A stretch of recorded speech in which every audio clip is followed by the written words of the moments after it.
Fanomerabantsika rehetra indray ry havako nahatratra zao herinandro vaovao omeny tompo antsika izao hivavaka isika.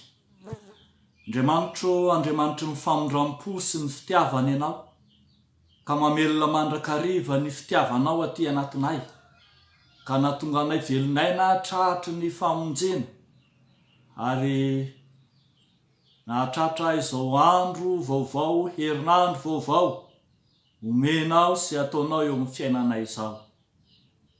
Dia io zany tompo hitondra fitahiana ho anay ka anaraka anay amin'ny andro rehetra iainanay eneny fahasoavanao.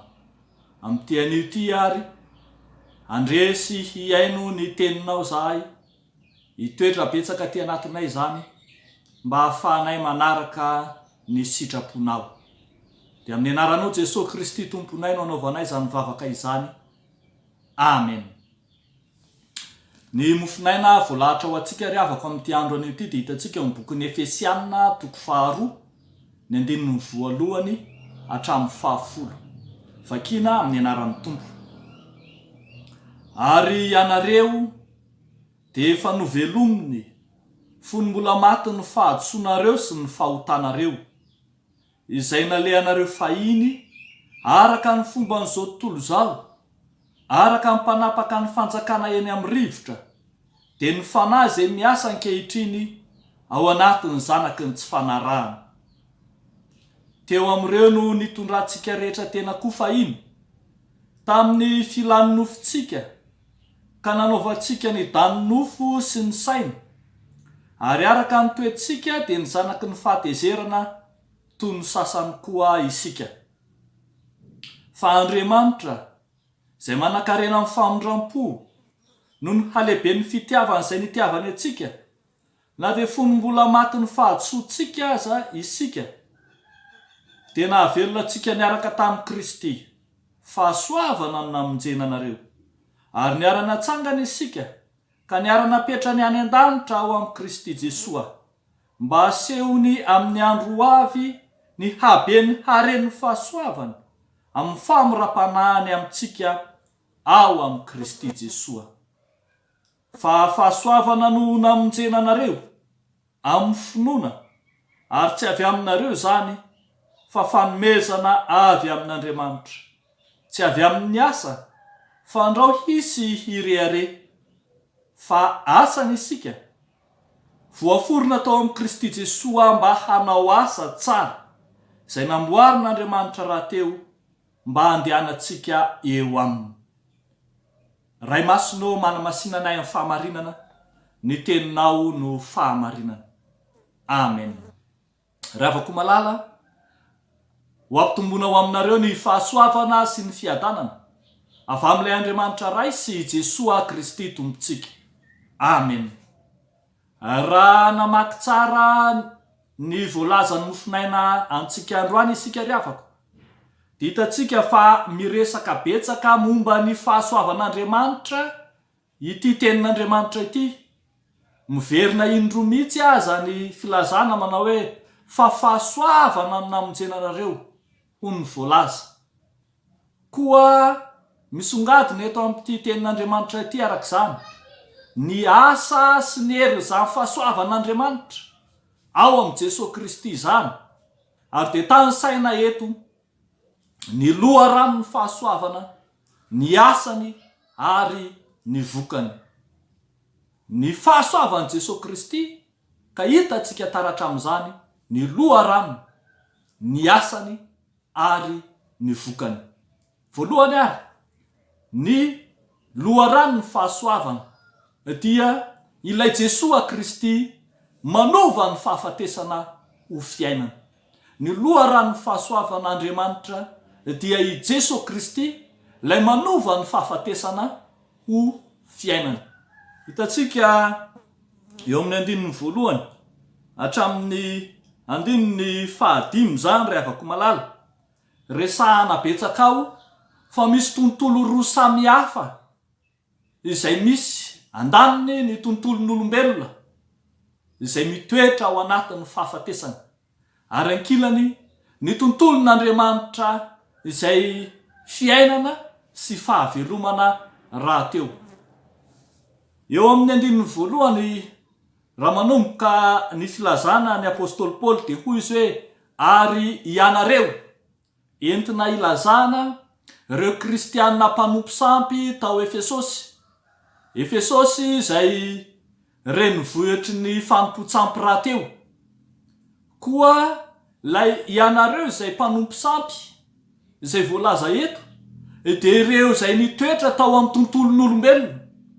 Maro be ny voambolana ilazana azy tany sain'ny apôstôly Paoly eto manomboka ny andininy voalohany hatramin'ny andininy fahatelo dia tany sainy fa ireo ao amin'ny tontolon'olombelona ireo izay mpanompo sampy ireo dia olona maty ny fahadisoana sy ny fahotana nandeha tamin'ny fomba n'izao tontolo izao fanjakana eny amin'ny rivotra fanahy ny zanaky ny tsy fanarahana nitondra tena teo amin'ny filan'ny nofo nanao ny daniny nofo sy ny saina ary ambarako fa zanaky ny fahatezerana.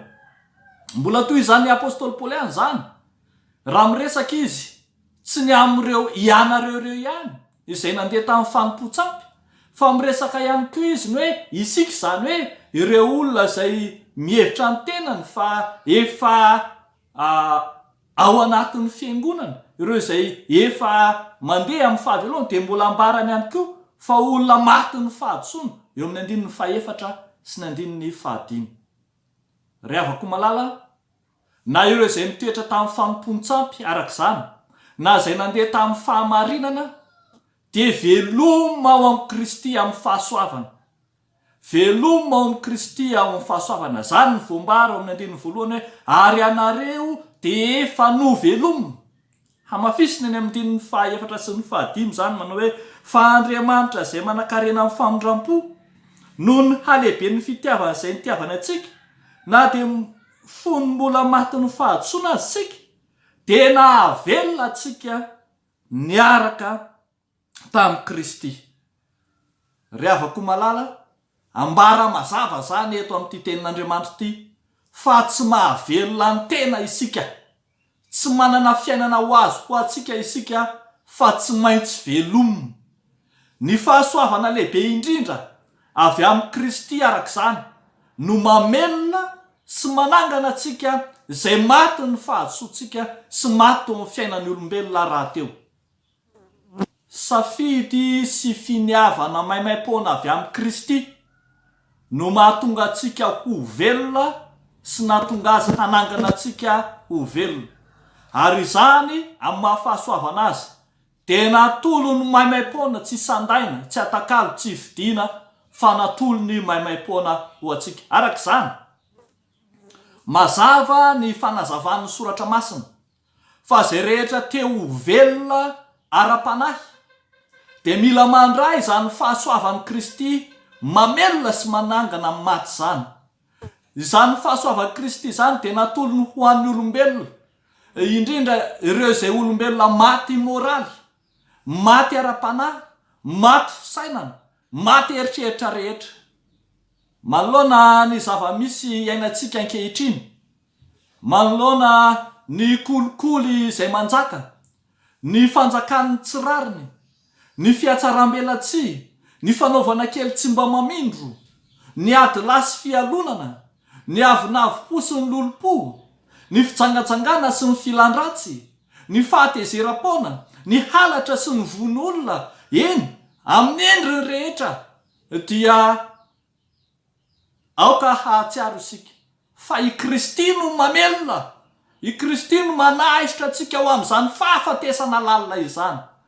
Rehefa mitoetra ao amin'izay mahafaty atsika mantsy isika dia tsy mahary tena, tsy mahatsanga tena fa tsy maintsy mila ny Kristy hanangana atsika sy hamelona atsika. Ko antsoina isika ry havako handray izany fahavelomana atolotry ny Tompo izany, tsy ny fahavelomana ihany ho amin'ny rahatray fa fahavelomana teniny ankehitriny ihany koa. Ho mantsy Jesosy Kristy raha nilaza any amin'ny Jaona 5 ny andininy fahaefatra amby roapolo sy ny 15 manao hoe lazaiko aminareo marina dia marina tokoa izay mandreny teniko ka mino izay naniraka no manana fiainana mandrakizay ka tsy ho elohana fa tafafindra ny ala tamin'ny fahafatesana ho amin'ny fiainana izy. lazaiko aminareo marina dia marina tokoa ho Jesoa, avy ny andro ary tonga kehitriny izay andrenesany maty ny feon'ny zanak'Andriamanitra ary izay mandre dia ho velona. Ny fahasoavan'i Jesosy Kristy, ny loharano dia i Jesoa lay manangana ny maty, Jesoa lay manova ny fahafatesana ho fiainana. Fa raha toy izantsika ry havana ny fanazavana, ny fahasoavan'i Jesosy Kristy dia miresaka ihany koa ny asan'ny fahasoavan'Andriamanitra dia tsy akory fa manomana ny lanitra ho antsika. Ny asan'ny fahasoavan'Andriamanitra dia manomana ny lanitra ho antsika. Tsy mitsahatra amin'ny ankehitriny sy ny hita maso ihany mantsy ny asan'ny fahasoavan'Andriamanitra ry havako malala, fa indrindra manazava kokoa ary izy ny tsy hita sy ny maharitra mandrakizay izay omanina ho ampiny. Hoy ny voalaza eo amin'ny 9:9 manao hoe, ary niarana tsangany isika ka niarana petrany any an-danitra ao amin'ny Kristy Jesoa. Niarana tsangany isika ary niarana petrany any an-danitra ao amin'ny Kristy Jesoa. Arak'izany hita sy tazana fa miopapana ny fanarenan'Andriamanitra ny fiainan'ny olona very sy ny fananganan'Andriamanitra ny olona izay maty sy mitoetra tao amin'ny fahafatesana. Ka tsy mijanona tamin'ny famelomana fotsiny Andriamanitra, fa tonga hatrany amin'ny fitondrana izay novelominy ho any aminy mihitsy, tonga any amin'ilay tontolon'Andriamanitra mihitsy. Tsy mifarana eo amin'ny fiainana hita maso fotsiny mantsy ny fiainan'ny mpino, fa nomanin'Andriamanitra ho azy ireo ihany koa ny hiaraka handova fiainam-pahasambarana ao amin'ny Jesosy Kristy zanany. Ny tenin'Andriamanitra tao amin'ny perikopantsika omaly ao amin'ny Korintiana 2:4, ny 17 sy ny 17 dia milaza manao hoe, fa ny fahorianay maivana izay vetivety foana maika miasa fatratra indrindra ka mahatanteraka voninahitra mavesatra maharitra mandrakizay ho anay. Raha tsy mijery ny hita izahay fa ny tsy hita, fa ny hita dia vetivety foana, fa ny tsy hita no maharitra mandrakizay. Arak'izany ao amin'ny Jesosy Kristy ilay tsy hita sy maharitra mandrakizay no misy ny fiainana maharitra sy mitohy, feno fahasambarana, fahasoavana lehibe mihitsy, tsy voasanga na inona avy amintsika no nanekeny Jesosy Kristy Tompo hiara-mipetraka amintsika any an-danitra sy ny fiainana mandrakizay izay efa nomanino antsika. Saingy ny fitiavana, ny famindrampony dia nekeny handova zany fiainan-danitra, handova zany fiainany izany isika. Asa ry havako malala, raha tsaroantsika ohatra lay nitondran'Andriamanitra lay any Lazarosy, lay malahelo ferena anankiray nangataka teo ambany latabatry ny mpanan-karena nefa tsy nahazo na inona. Rehefa tonga ny fahafatesana zany olo marina izany, dia nomanin'Andriamanitra ho azy mihitsy Abrahama hitrotro azy, ary lay mpanan-karena kosa nijaly tany amin'ny farihy hafa. Ianao koa ry havako malala, raha manaiky ianao ankehitriny, raha manaiky handray ny fiainam-pahavelomana mitohy miaraka amin'Andriamanitra, dia efa nomanino anao ny lanitra sy ny tontolony izay misy ny fiainana mandrakizay. Koa aza ty izao tontolo izao, fa izao tontolo izao dia mora loha, mora simba, tsy maharitra, misy kalalao sy arafesina manimba, fa ny ao amin'Andriamanitra kosa no omany dia ny ankehitriny hiainanao miaraka aminy mandrakizay. Tsarovy ry havana fa izay velona miaraka amin'ny Kristy dia natsangana miaraka tamin'ny raha teo ary mipetraka miaraka aminy koa any an-danitra ratrizay. Fananganana olona vaovao sy fanorenana fiainana vaovao no ataon'ny Kristy ho ampiny ho an'izay manaiky hiombona aminy, koa meteza handray ny fiainana atolony anao. Hitantsika teo ry havana ny loharano fahasoavan'Andriamanitra dia Jesosy Kristy manangana amin'ny maty. Hitantsika teo ny asan'ny fahasoavana dia ny fanomana ny fiainana mandrakizay. Fa andeha maranantsika izao tenin'Andriamanitra izao, ny vokatry ny fahasoavan'Andriamanitra eo amin'ny fiainan'ny mpino dia hanaovana asa tsara. Ny vokatry ny fahasoavan'Andriamanitra dia mba hanaovana asa tsara.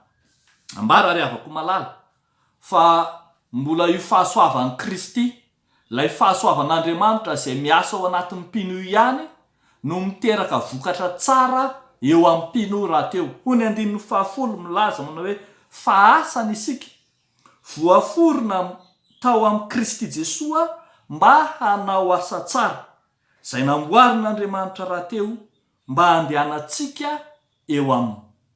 Mazava zany fa ny olona ao amin'ny Kristy, voaforona tao amin'ny Kristy, no harina tao amin'ny Kristy no manao asa tsara. Vokatry ny fahamoronana sy ny faharian'i Kristy, atsika ho olona vaovao, ho olombelona izay natsangana indray, no ny fanaovana asa tsara. Ny fahasoavana no antony voalohany nandraisantsika ny famonjena. Ny finoana no fomba hiainantsika izany famonjena izany. Ary eto kosa dia hitantsika fa ny asa no vokatry zany fahasoavana izany sy ny famonjena eo amin'ny fiainantsika andavanandro. Koa arak'izany, ambara ry havako fa tsy mitombona mihitsy ny asa fanaon'ny mpino raha tsy nandalo ny dingan'ny famonjena ka miaina amin'ny finoana izy. Tsy mitombona mihitsy ny asa fanaon'ny mpino raha tsy nandalo ny dingan'ny famonjena ka miaina ny finoana izy. Rehefa mitoetra tsara kosa etsekilan'izay ny famonjena, dia tsy misalasala ary tsy mihafahafa mihitsy ny mpino miasa ny asan'Andriamanitra hanehoana ny maha-olom-bo vonjy azy.